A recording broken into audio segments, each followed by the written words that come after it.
and it's my pleasure to have the second UK Tertulia conversation.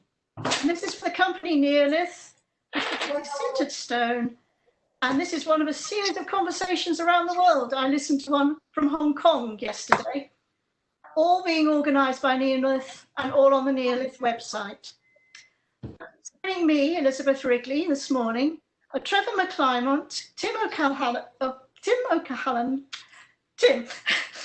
Ellen Alistair Barr, Esther Curlson from Urban Design London, and Philip Hamby, a Neolith specification specialist based in London. Now, in the first video, we did share our personal experiences during lockdown. So we will, during this video, share in the conversations how things are changing. We shared our thinking about how homes might have to change in the future, because as Tim observed, working from home can sometimes be a bit of a strain on family life. We will also look at the street, because we last time said that streets needed to work much harder for people. We saw people working, living, walking, taking their exercise, trying to avoid each other. So Esther's going to update us on some of the things that have actually been happening out there in the interim and what's coming up in the future. So I think without any more ado, I shall ask Philip to introduce himself, because Philip, you're now back in the showroom, I gather. Yes, exactly. And so a customer might come in, and if a customer comes in, we know you must depart this conversation and go and look after your customer. Exactly right. So quickly over to you, and then I'll just ask the others to follow suit. Perfect. I'll be very brief, and yeah, please do pardon my absence if I'm not going to be very live, but can't wait for the whole thing to come through.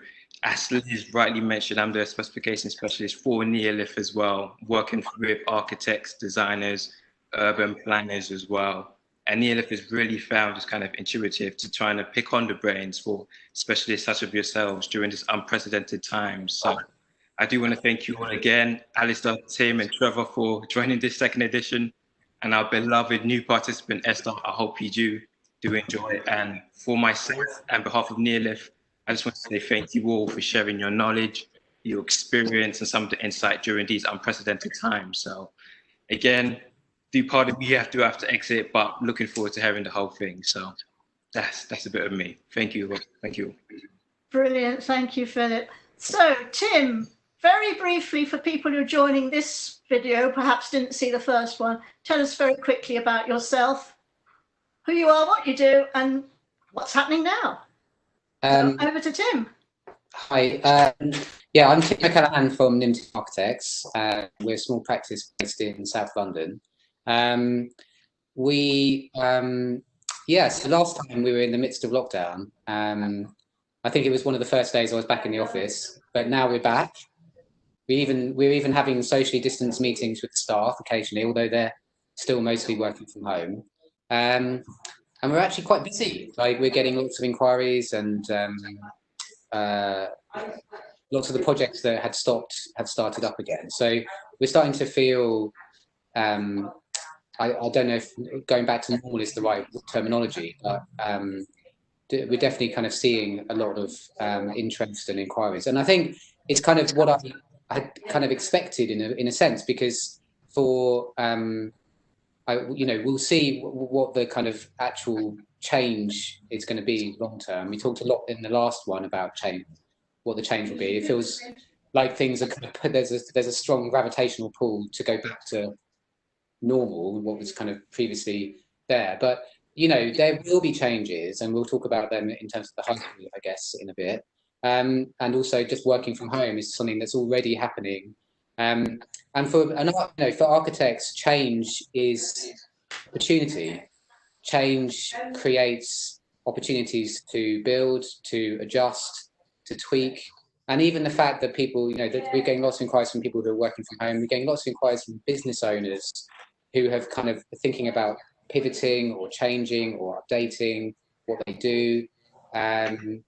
And for a small practice like ours, who can be quite nimble and quite agile, it's actually, I think, a time of great opportunity. So, we're kind of coming out of it with quite a kind of feeling of positivity and excitement about what the opportunities that can present themselves as a result of. Yeah. And how's the dog? Yeah, he's fine actually. Maybe I can even show you. Brilliant. Right down there next to me. If you go over a little bit, we can even see his head. Yeah, Fast asleep or just shamming it? He sleeps quite a lot, so he's just having a little rest. So the dog's having a rest, and you've got a few inquiries. This sounds like very positive going forward. Alistair, how's things with you? Great, thanks. So my name's Alistair Barr. I'm the founder and chair of Barr Gazettas Architects and Urban Designers. We're 32 people based in the West End, just off Regent Street.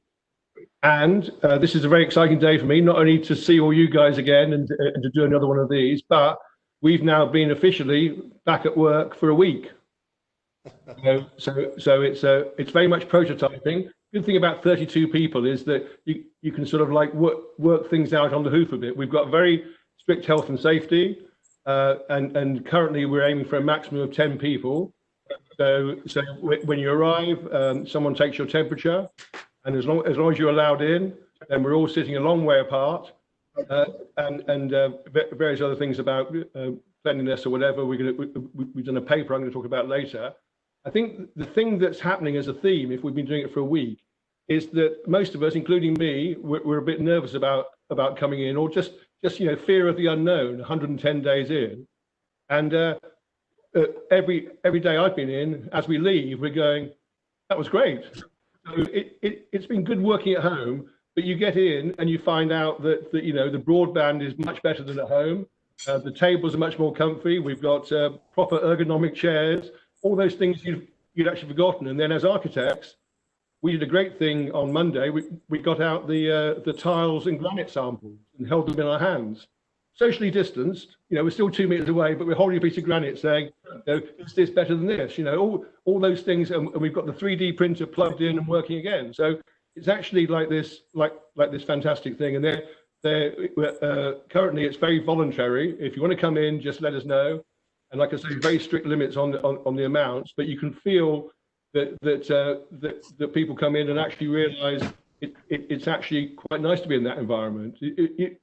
No one's going to be in 5 days a week at the moment. The reason we've done it is a bit like Tim was saying, is that a whole lot of our clients and agents and consultancies we're working with are also doing partial occupation. So we want to be part of that. And I think all of our builders are now back on site. So we go to site, we're socially distanced, but we're doing snagging and things like that when we have to go to site. We're meeting clients on site. On Thursday, I met a client on site for a new project. So it is actually an amazing thing this last week, how much change has happened. And when was it? On Monday, which, we were all settling in. And in the afternoon, there was a period where I said, hold on, we sound like teenagers at like a party. We're all just like talking, gossiping. What happened here? What about that? I went outside. I saw a fox on Piccadilly. And we're all just getting overexcited with the fact that you could actually socially interact. So that all feels pretty good. Even with a fox on Piccadilly. Yeah, no, the fox on Piccadilly was like the bonus. This is kind of a scenario of the best of both worlds. And walking down the middle of Piccadilly, obviously thinking, hold on, last week this was mine. What are all these people doing? But they wasn't bothered, just kept on walking. So yeah, it's been a great thing that all those things you talked about for the last 110 days, actually doing it 2 meters apart, it doesn't matter, but you're having proper interaction and designing face to face again. Fabulous. So Trevor, how's your evolving situation going? My name's Trevor McClymont, and I've been involved in real estate for over 35 years. That's mostly in London and home counties. Can we speak up a little bit? A little bit louder? Yes. How's that? That's better, I think. Okay. All right. So my name's Trevor McClymont. I've been involved in real estate for some 35 years in the residential sector, mostly in London and the home counties. And we have a number of developments on site. And as Alistair has said, our contractors are back and visiting site quite a lot. In terms of our my office environment, I work from home normally, so there's no change there. But what I have seen a change in is how, when I'm interacting with other people and colleagues and new consultants, the conversation is quite split, with some people, being quite sad about the situation, and others, quite excited as to what might come in terms of future changes. On my own note, I don't see much change. As I've said, I've been in the industry for some 35 years, so I've seen probably 6 or 7 different major events in real estate. All of them are different and all of them bring something new. And the latest one, COVID-19, I think it's quite difficult to see what change will actually come, other than most people want to return to a sense of normal, not quite knowing what normal means. So I think it's still quite difficult, and I think things will look good in the future, but as to quite what it's going to be, no one knows, and therefore I think we have to almost take things in a very neutral way and adapt as we find ourselves going forward. Thank you. And finally then, let's turn to Esther. Introduce yourself, and then we're going to do a little double act to do a presentation. Okay, thank you. Hello everybody, I'm Esther Kerr. Thank you very much for inviting me to be involved in this conversation. I run something called Urban Design London, which works with all the London public sector authorities on housing, planning, public transport, or transport and public realm issues. We've been running for about 17, 18 years now, and we have a little video that explains what UDL is. On a personal level, I had COVID back in March, April, so I've been taking me quite a long time to get over it actually, and now people are long COVID a bit more, so I'm much better than I was now, and I wasn't for sure, but it has been quite a strange year, and if you want to look at the little video of UDL, then I'll explain how we've adapted very quickly to the new normal as we have at the moment. Do you want to show the little UDL intro video first? I'm not going to risk it, just in case. Okay. The message I got was that you need a different technology for videos. Right, well, I'll explain it a bit more. It's on our website. It's only just explains what we do. So UDL runs about 70 odd events a year, takes about 5,000 bookings. We are a member organisation. All the London authorities, number of housing associations, Transport for London, etc., are members, and we ask them what they want, what help they want help with. And that allows us to make a very practical programme of debate, discussion, training, normally site visits as well. That's one thing we're missing at the moment. And we moved to do all of that virtually in March. And we've been running every single programme. All the local authorities have been members for years and years and years. This year they were asked to renew in April, and all but one renewed. So they're all kind of still going for the virtual connections. In fact, the numbers of people using our events have gone up sky high, and we're running a first virtual summer school later this month. So it's all happening, and there's lots of videos on our website, urbandesignlondon.com. If you want to spend a fun hour looking about housing typologies or SUDs, sustainable urban design in streets, there's all lots of stuff on there in detail. We have never done anything about stone though, so it's always a first. So what you really asked me to talk about today was what's going on in streets particularly. So one of the things that we have been doing is a weekly event. We've done 10 so far, looking at how we should be managing streets during lockdown. So this is with TfL and the local authorities who are responsible for doing this. So right from the word go, we start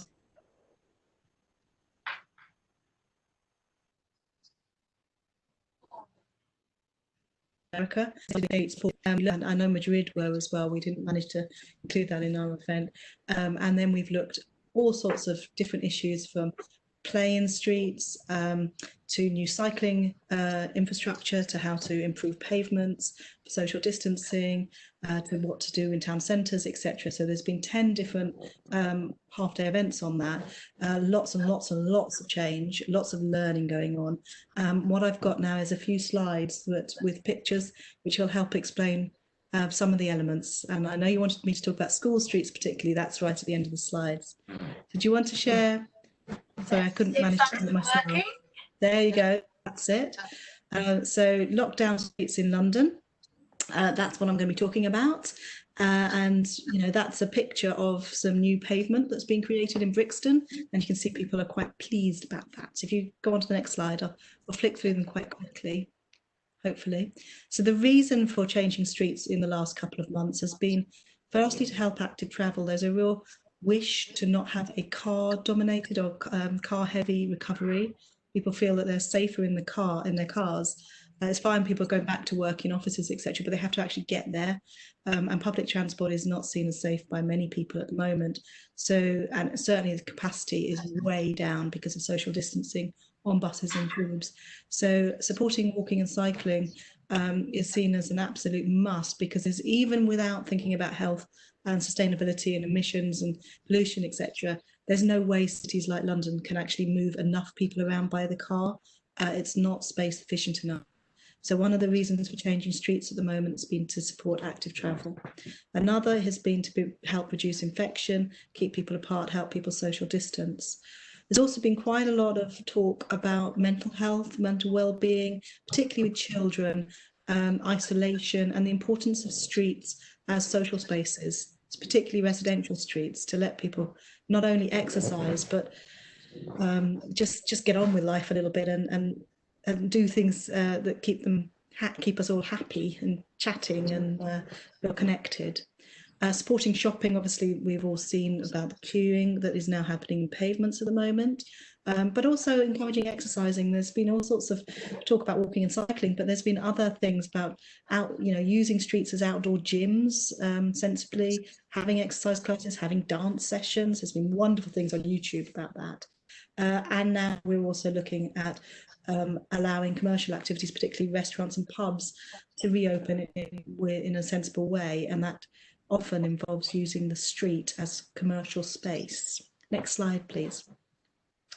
So just looking at a few of the things that have been done, start with, it's been about making more space for walking, so people have got not having to walk very close to each other. This was one of the first interventions that put in.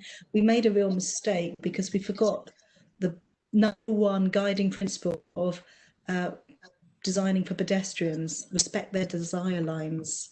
And we put all these barriers in, and so did a lot of other countries, using stuff that is normally used where there's roadworks. Great, we've that pavement to get to anywhere else you want to get to. So we have learnt as we've gone on. The next slide is there, and we've moved on. With a lot of the conversation at the moment is sorry. A lot of the conversation is about moving from emergency, which is like those red stuff, to temporary and then to permanent, potentially, solutions, is reallocating carriageway space for non-vehicle movement. So these wands are a sort of more temporary solution, and they are allowing these crossings in Borough High Street to be widened, because it's not just the pavements, it's the crossings where people will be up against each other more often. So that's a better solution than the red barriers. Next slide is looking at cycling and buses in particular. Next slide. So as I mentioned, the one in Brixton, build outs at bus stops to allow for people to walk along that pavement, but also to wait for the bus and get on and off the bus without having to be crowded, has been key. So sometimes bus stops have been moved to places which are less crowded or have more space around them, or in this case, a build out has helped, and that's been great. Next slide. Cycling, so the same as pedestrians to start with. We were creating new cycling routes. Great if you only go from A to B, but they were not respecting desire lines and people moved them, etc.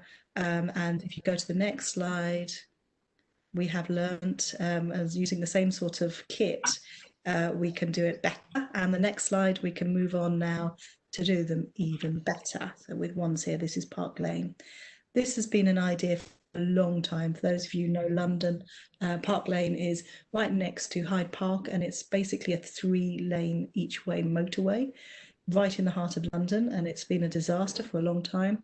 So this, the COVID situation has allowed plans which have been on the drawing board for ages to reallocate at least 1 lane in each direction to non-through traffic is now coming to fruition, and this cycle lane has come in. Next slide, please. And again, moving from emergency to temporary to permanent. In some places, we're now thinking about how we make this infrastructure, new cycling infrastructure, more robust. Not always, these ones are not always the best bit of kit, but she just illustrates the amount of effort that's going in. Next slide, please. Wow. More space for spending, as in right at the beginning of these slides, I said about commercial activity. So a lot of the first interventions, very emergency interventions,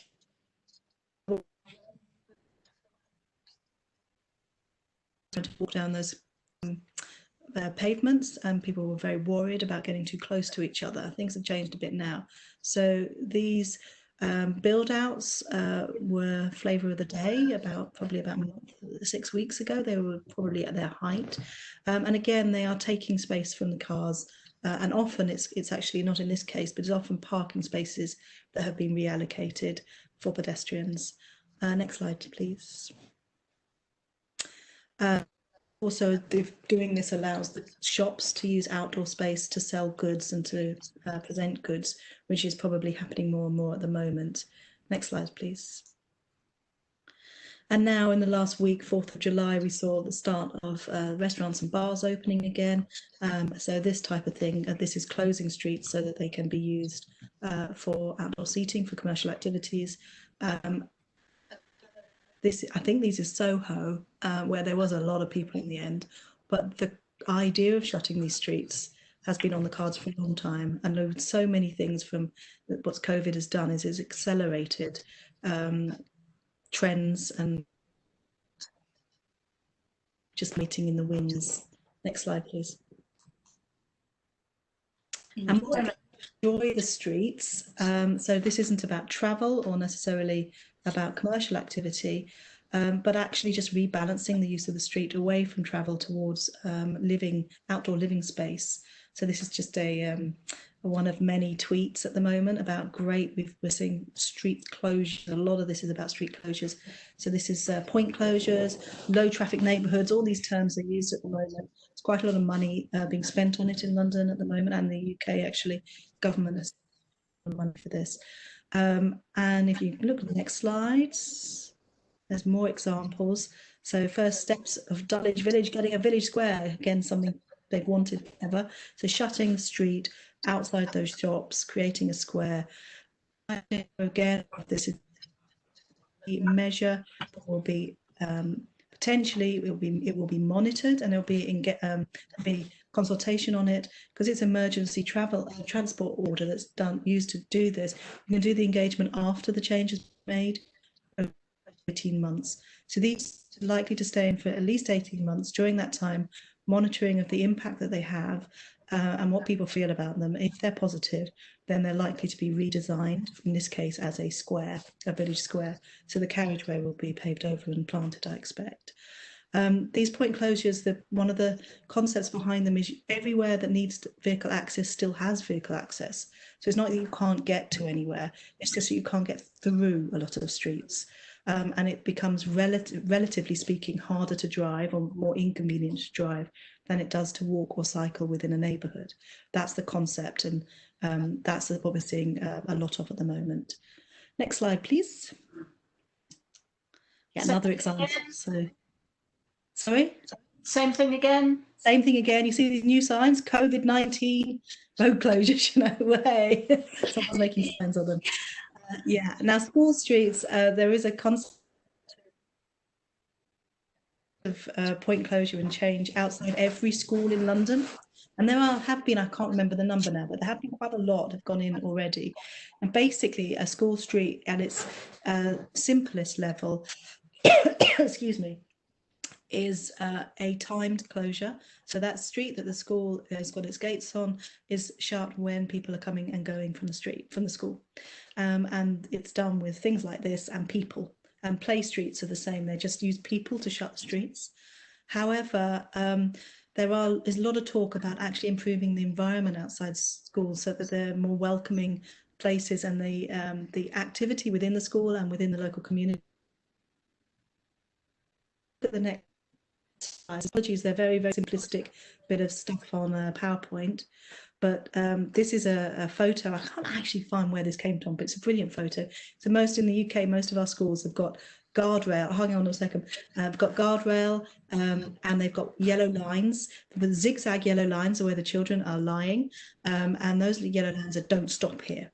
And then in this case, you've also got other yellow lines that say "Don't stop here. Don't stop in this area. You can go through it." But most schools have got these zigzag yellow lines of no stopping.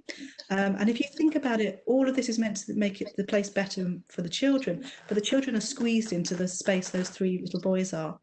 And it's not a pleasant environment. So if we take away the guardrail, as they've now just been sort of shaded out a little bit, also the next slide, we take away the children, not the children, but all those yellow lines. When I did this on my PowerPoint, it was much darker grey, so you couldn't see anything behind. But then next slide, you repurpose that space and start to use it as outdoor welcome mat for the school. So you can still put in this case, benches for protecting the children from running into the street if the whole street is not shut.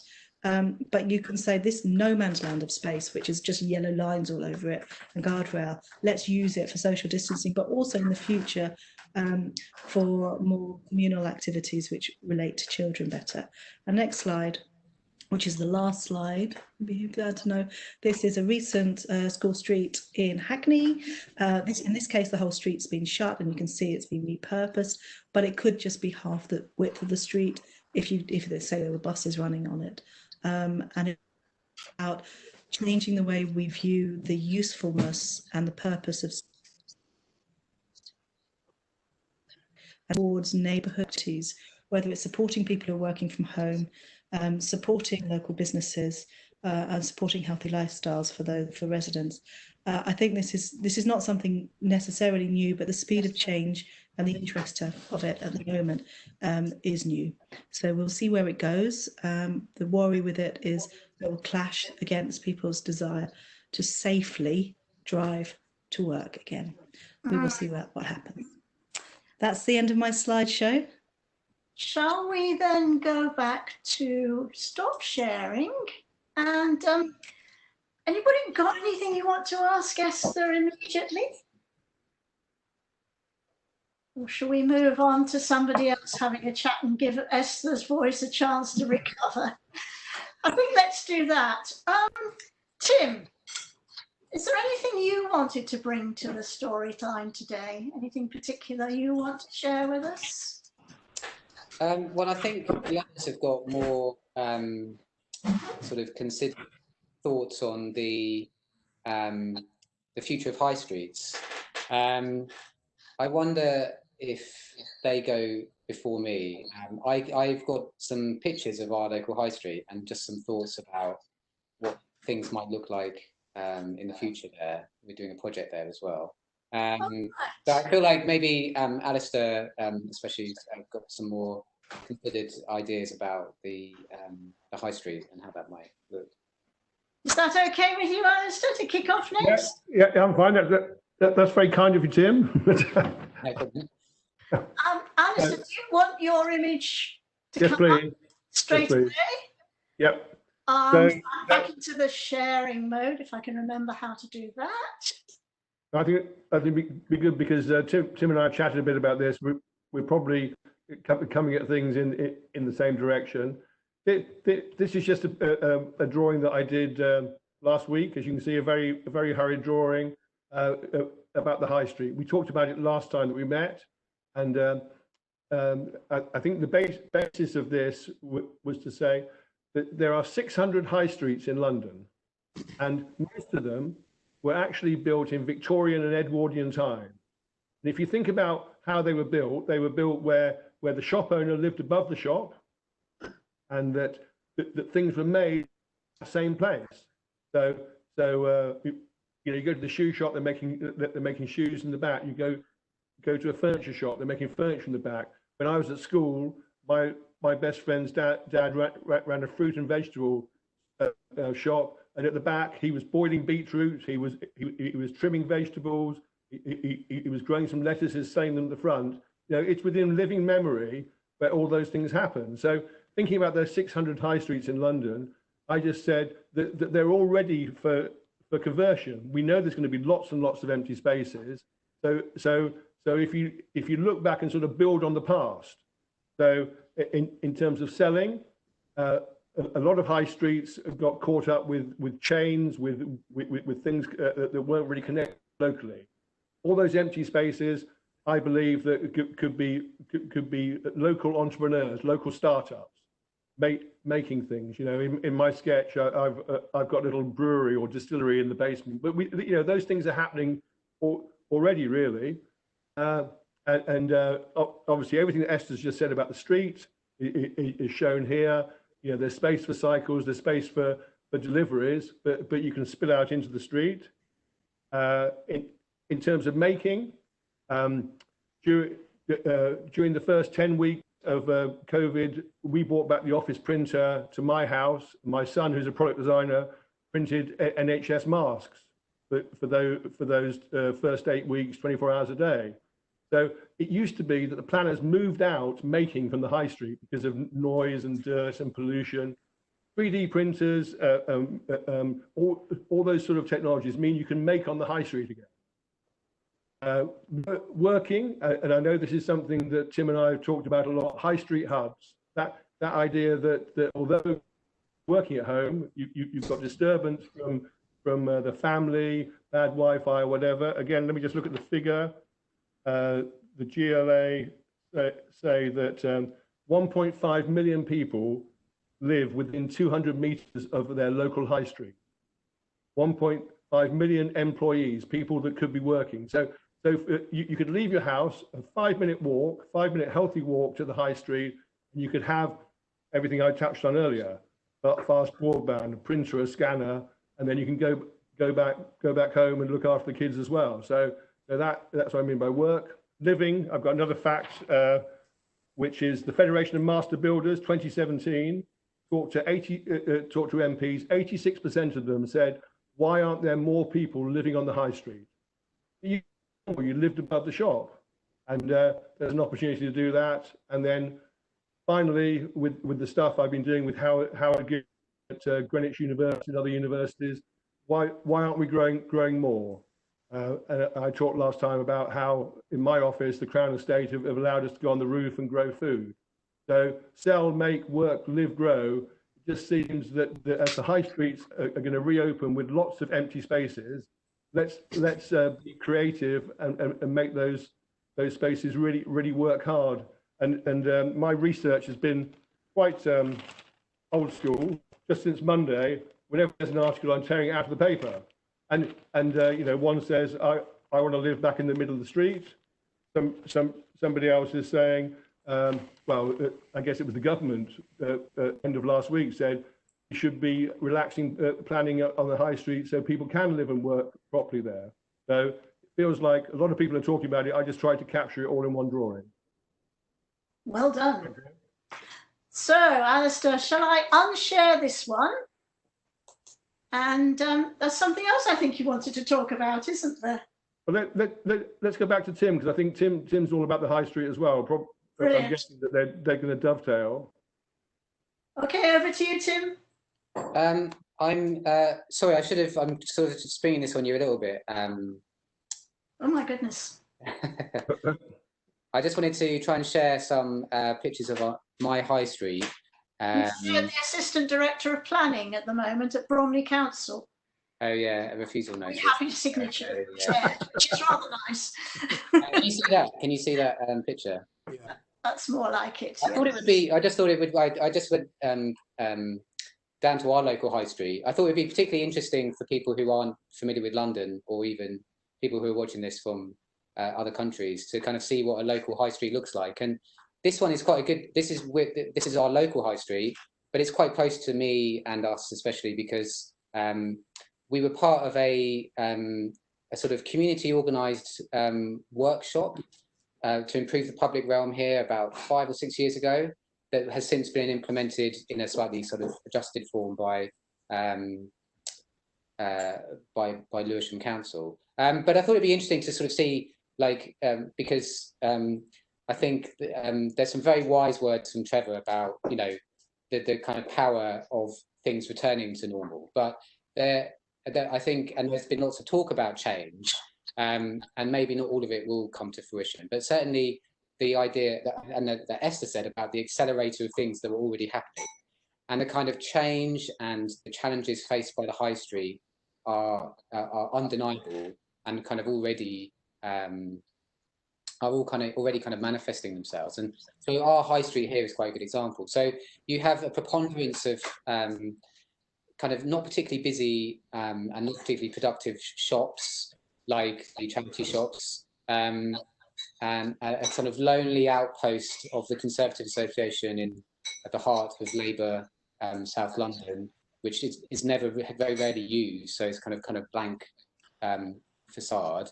And then you'll also see some closed shops. Are you seeing all these? You're seeing all these photos? Yeah. Yeah, we're fine. We're seeing them.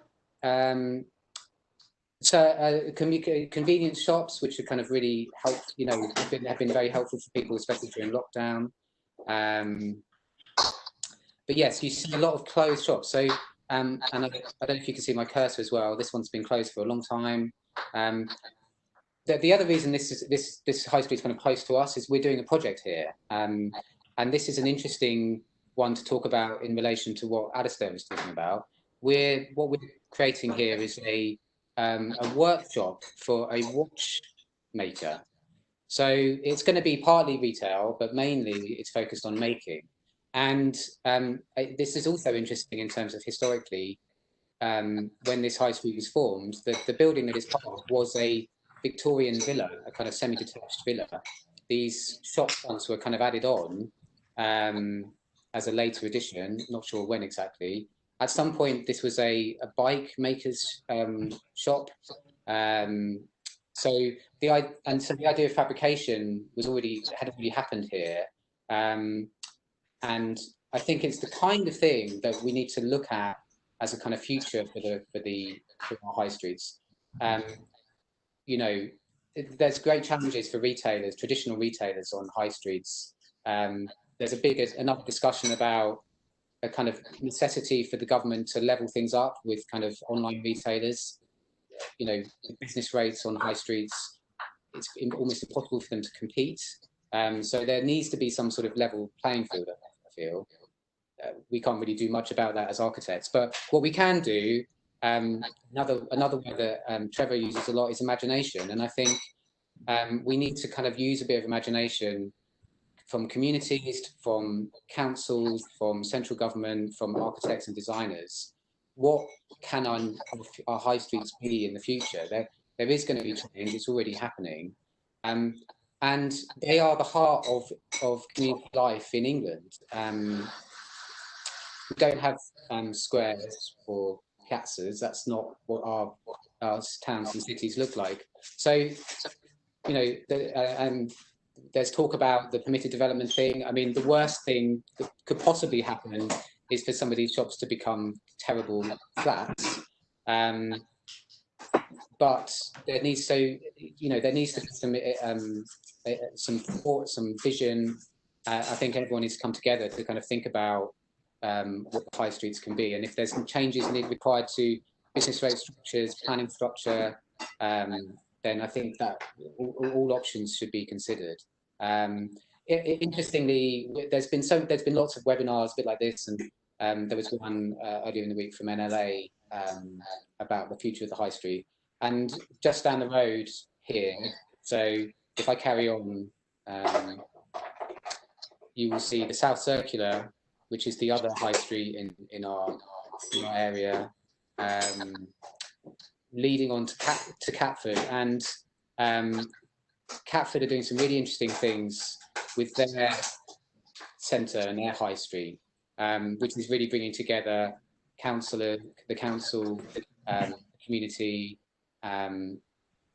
shopkeepers, market traders, and I think that's the kind of level of engagement that we're going to need with the problem. So yeah, just some thoughts about the high street. But yeah, I think there's going to be a kind of move back from the. But I think what we'll see is that COVID would have accelerated these changes that we're seeing on the high street and the challenges that we've got with the high street. But it's so fundamental to life in England and London and every town and city that we really do need to tackle it collectively. So yeah, it'd be useful to show some pictures of what a high street looks like and the problems that it faces and the opportunities that are kind of presented there. It's a very typical set of high streets, as you said, Tim, isn't it?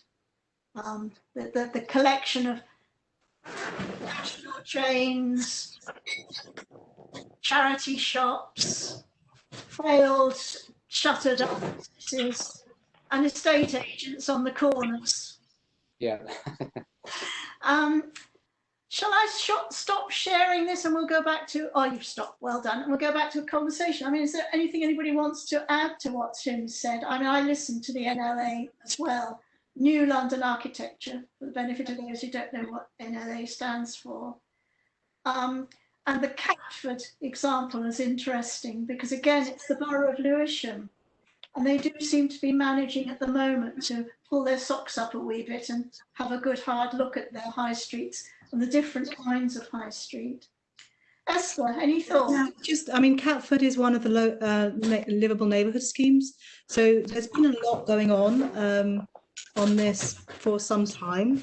And even the road you just showed us has had its pavement, its parking pads put on. So it's had an investment in there to improve the quality of that particular parade in terms of the public realm.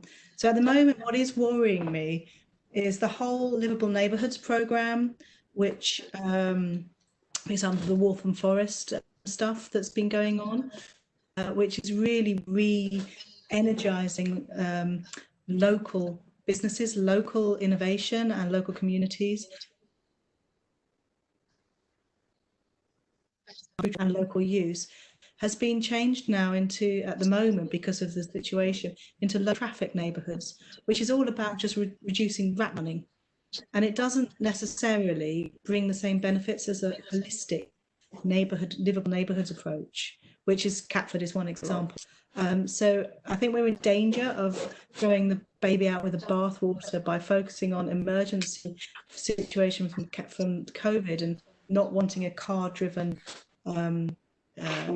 recovery, and forgetting that a lot of the changes that we need to make do need to be about what's inside the buildings, what's outside the buildings, and in the margin between them and the relationship between them. I think Alistair's drawing was very powerful and great to see that. And it's how you get there. And if you look at the planning system, which is being reviewed at the moment, the concept of use classes order is really old-fashioned. And it has, as Alistair said, it's very much about protecting neighbours from nuisance from one use to another, which there must be other ways of doing. But because it's stifled innovation. It's not in the town centres. If you look down any residential street, what you're seeing is just homes, but actually behind those doors, there's tons of home working that has been going on before COVID and has been accelerated by COVID. But it's not recognised and it's not easily allowed. So the mix of uses of all our buildings would support, you know, from this on, on the one Master talked today about travel, although I'm a planner actually, if we're trying to promote less travel and shorter journeys, a more creative look at how we manage nuisance between uses and buildings, which does not rely on very crude use classes orders, is probably the way to go. But it may be that's what government's already thinking, but I worry that they'll just do PD rights. Well, this is what Tim was saying, wasn't it? That you get a disaster of a flat out of a disaster of an empty building. Yeah, so we don't want to just broad PD rights, but we do want a change in the way we manage impact, our neighbour nuisance, which is more creative. But I would also say it's not just the high streets that matter. And one thing that's really come up from the lockdown is people's growing appreciation and understanding of local parades, local public spaces, really local, really small. And our planning system at the moment protects large town centres. And it just sort of says the small ones don't matter, and it doesn't invest in them so much. But actually, if you turn that on its head, it may be the small parades and the small local centres that are very, very important to the, to neighbour, the whole concept, the whole movement at the moment, which is love the neighbourhood. It's all sort of like neighbourhood is the star, and it will be in the. We're rediscovering our villages, aren't we? And of course, London, we always said it was made up of different small towns. Actually, originally it was made up of villages. Yeah. And it's So got village green, where really it's a tiny micro green space, but it's also where the little town hall and the little shop and the butcher and the market collected together around the church. It's that sort of very localized space. Yeah, I think that was the thing that came over really strongly in the NLA webinar. It was Deborah Efemini. She was from Team Catford, and she was brilliant, I thought, talking about the idea of localism. She'd been a town centre manager, it was my understanding, but is now sort of running Team Catford. And there'd been a lot of talk about ownership issues on the high street. And what I wrote down, what I remember most of all, she said, well, we just get out there and talk to people, and you hear the bits of gossip that place that's empty, but no one knows where the lease is. And it's actually, I thought her Team Catford thing was brilliant in terms of that localism, and it seemed like a model that would work on those small local high streets, that new localism. Maybe so we can try and get her to come on to the next of our videos, as it would be fun to hear a bit more about it. Trevor, what's your take on this so far? Yeah, it's been quite interesting to hear the various views, and one word keeps coming into mind. That is nostalgia. There seems to be this, this longing to go back to an era that seemed to have worked, and we've seen that expressed in different ways in terms of, Alistair was quite rightly mentioning the Edwardian and Victorian times, and I think Esther mentioning localism. Tim quite usefully showed what a typical high street is in the UK. I have to say, lots of high streets in the UK look the same, so you do wonder what's going on. It's meant to be the lifeblood of our community, but there's a lot of sameness. You look at, whether it's the West Midlands or down in London or down in Devon. I come at this from a particularly different position, and one of the things that I try to do is to have some hierarchy of thinking. And I think one of the issues I find is that if we take, for example, just for planning ought to be about setting framework and boundaries, and then all the nitty-gritty infill bit is left to designers, architects, and clients. And that way we will get more sympathetic local architecture, local narrative being expressed. At the moment, I think Esther mentioned we have the class use order, and we have local authorities trying to protect larger centres. So you've got are just clashing all the time, and obviously what arbitrage is between that is money and profit. And I think that's that's a very sad thing. So we have an ideal that we're all trying to get to, or we know should be what we do. But in the real world, we have a rational egotist that says, well, I can take advantage of this situation because the planning framework, the financial returns, the demand, the separation of legal ownership allows me to get away with all of these things. I don't have to worry about the impact. I can externalize all of those costs onto somebody else. I'm not going to live there. It's not my neighborhood. So I can do all of my, you know, greedy and rapacious activity so that I can earn money. And I think we need to have a completely different understanding of how to treat the urban space. And, I think we can only do that by, first of all, we need to think about it in the first person plural, which allows us to get back to neighborhood, get back to community, get back to doing what's relevant and what's important for that particular locality, rather than rolling out some idea from a multiple chain that wants all of its stores to have a similar recognizable image in any high street that they're plonked. So for me, that, you know, we have some big thinking to do even before we try to implement measures that might be effective. And just to conclude, what I see going on is a lot of uglification under the disguise of rational planning, rational good for this and that. You know, we ought to trust the local community more. We ought to engage with the local community more. And we ought to allow the community to express itself through being able to do smaller projects so that we don't get this kind of top-down view of what is a good street furniture, a good streetscape, good street scene view is. Thank you. Good street furniture. Sorry, I sounded a bit angry, but it's... Esther, any thoughts on good street furniture being localized? Yeah, sure. I mean, there is a pros and cons of before furniture. I think what Trevor just said, a potential dichotomy between what people think planning is for, and some people think it's about making money, helping make the economy go and make money, and develop, facilitate development and change. And other people think it's about protecting their rights, which are on their environment, their living or working environment, which is affected by other people doing something somewhere else. And whoever you talk to, they've got different views on which parts, which of those two is the main focus of planning.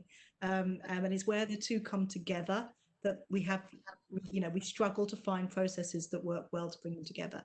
It is normally about engagement, creativity, and good negotiation. In terms of street furniture, yeah, absolutely. People know their streets better than anybody else, that any highway engineer, etc. So they, you know, that they are able to say what they would like to see happen and change.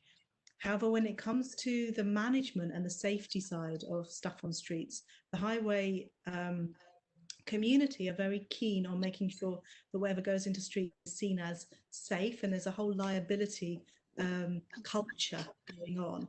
So what's put in there has to be safe for the drivers to be able to see it, safe for people to use it, and also very inclusive, so that there are design brief kind of requirements for any street furniture.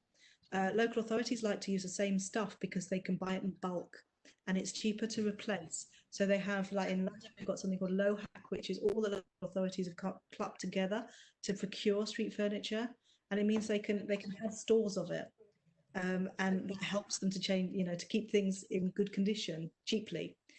Whereas if it's bespoke stuff locally, it's much harder sometimes to keep it going.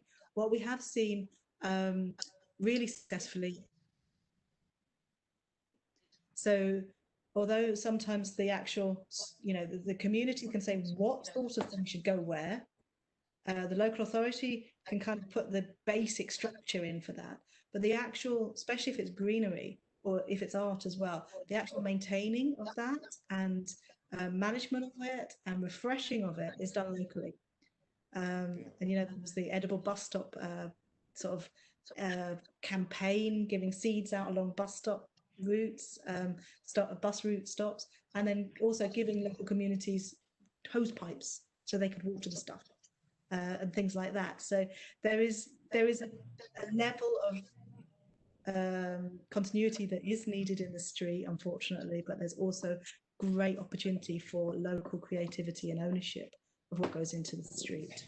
And you not see, Esther, how all of that kind of rational ordering is kind of just goes against the notion of being local and beauty. I mean, somehow 2020, or at least over the last 100 years, we seem to have put safety and rationality at top of the tree, and that's quite a sterile way to view the environment. Yeah. And it actually does, it freezes out local input, and it freezes out the individual in that first person plural, because we have some higher order, and it's safety, and now we learn that it's about buying in bulk, and it's about efficiencies. All of the things that we know make our environment ugly. I agree with you in pragmatic terms. The way the Highway Act works at the moment, the highway authorities have a duty to keep movement safe. They see, and the DFT have brought out particular guidelines on, for example, signs. So there's a lot of conversation at the moment about all these new signs going in for COVID streets changes. They're all these really bad signage, which is things that drivers can see from, because that's seen as important. Well, it's not important. It's not important when you're shutting a street. It's daft, absolutely daft. But so yes, all of those national requirements need to change.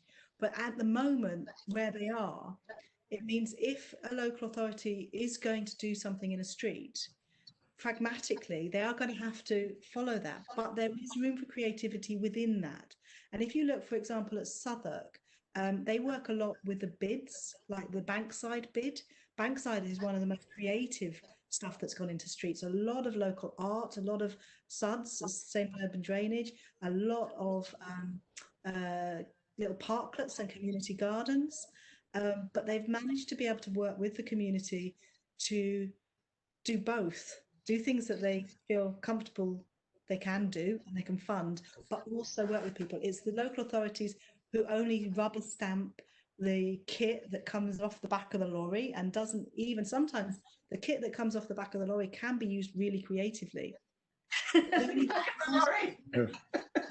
see stupid things with posts right in the middle of pavements and all sorts of things. It's because they're not actually specifying what they're trying to achieve.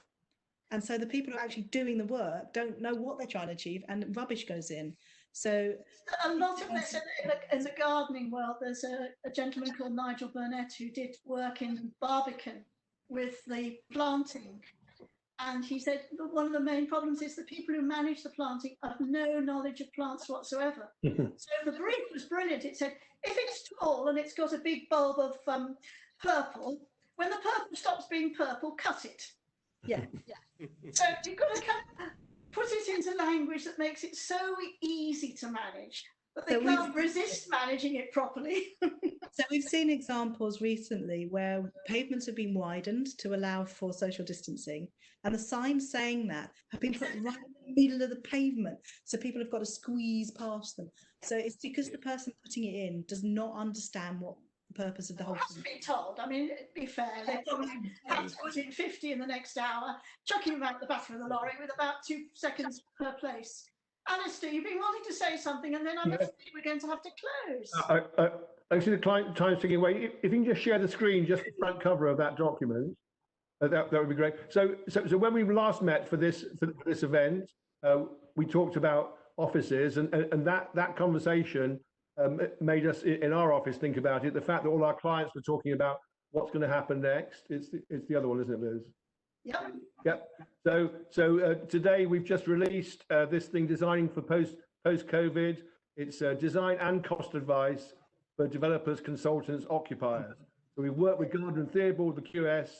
We've got 12 points, which are shown graphically here, 12 pages that just touch on how the office should be. And there's not enough time to talk about the details, but it's interesting. After we made this list and it's a lot of work in the office, we realized that most of these things are not just COVID, they're common sense. They're things we were doing anyway to get well certification in co-op working offices and so on. But also, remember back in the day, it's only 9 months ago, someone gets a cold in the office, someone gets flu, and then 5 other people get it as well. So this is our short-term plan we've sent to all of our clients and consultants. But I think the long-term thing is that we lost our way as office designers thinking about wellness and all those things about infection, ventilation, cleanable surfaces, different ways of working. We're actually things we should be doing anyway. So even if some of the worst of this passes, the things that we're proposing are actually short-term, but they're going to work in the long term. They're going to make offices more healthy. So it's another one of these things where the COVID crisis is actually stimulating all of us to talk about better design. And the last page of this, to jump to that, says, long live the office. There is a future for the office and it should be more healthy. Thanks, Liz, for letting me squeeze that in at the end. Just trying to get to the last page. Here we go. Oh no, it was the page before the last. Is that it? One? No. Yeah, it just says long live the office. But actually flicking through is very helpful. You can see the things we're doing and the quantity surveyors putting figures on the, for example, cleaners' rooms. Offices make the cleaner cupboard smaller and smaller. And that's wrong. We need proper cleaning. So they're common sense things, and we only sent it out last night. We're already getting great reactions, but it's really common sense, and we've just captured all those debates in one document. Viva I'll send it to all of you tonight. Excellent. Thank you, Liz. Right. So I want to say bye-bye to everybody. So I think I should try and come out of sharing the screen. And thank you, everybody. I mean, I think it's been really good fun. I think it's really followed well from the last video. We want to do another one in the future. We want to have a look at entertainment coming out of COVID, but it's become a bit of a struggle because they haven't quite known themselves yet. So it may be another month before we try that one. But in the meantime, thank you, everybody, very, very much. Esther, take care. Thank you.